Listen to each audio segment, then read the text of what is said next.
Megastar Chiranjeevi star heroine Nayanthara ప్రస్తుతం మనశంకర వరప్రసాద్ గారు అనే సినిమాలో నటిస్తున్నారు. ప్రెజెంట్ ఈ సినిమా షూటింగ్ హైదరాబాద్ లో జరుగుతుంది.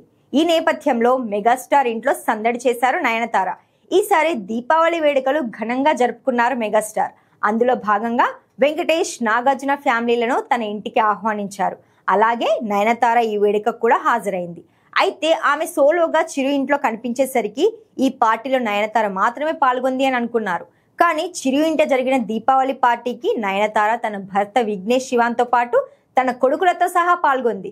అందుకు సంబంధించిన ఫోటోలు ఇప్పుడు సోషల్ మీడియాలో వైరల్ అవుతున్నాయి. ఇక నయనతార దంపతులకు మెగాస్టార్ స్పెషల్ గిఫ్ట్ ఇచ్చారు. దుర్గాదేవి ప్రతిమ పొదిగి ఉన్న శంఖాన్ని బహుమతిగా ఇచ్చారు. ఇందుకు సంబంధించిన ఫోటోలను నయనతార తన ఇన్స్టాగ్రామ్ ద్వారా షేర్ చేసింది. ఈ ఫోటోలతో పాటు ఈ ఏడాది దీపావళి చాలా భిన్నంగా అనిపించింది. నా చుట్టూ ఉన్న వ్యక్తులతో ఎన్నడూ ఊహించని ఒక కొత్త ఇంటిని కనుగొన్నాను. ఎన్నడూ అనుభవించని సరికొత్త అనుభూతి కలుగుతోంది. ఈ వెలుగు ఎప్పుడు మన చుట్టూ ఉండాలని కోరుకుంటున్నాను అంటూ అందరికీ దీపావళి శుభాకాంక్షలు తెలియజేసింది. ఇక ఈ ఫోటోలలో చిరంజీవి ఇచ్చిన గిఫ్ట్ స్పెషల్ అట్రాక్షన్ గా నిలిచిందనే చెప్పాలి.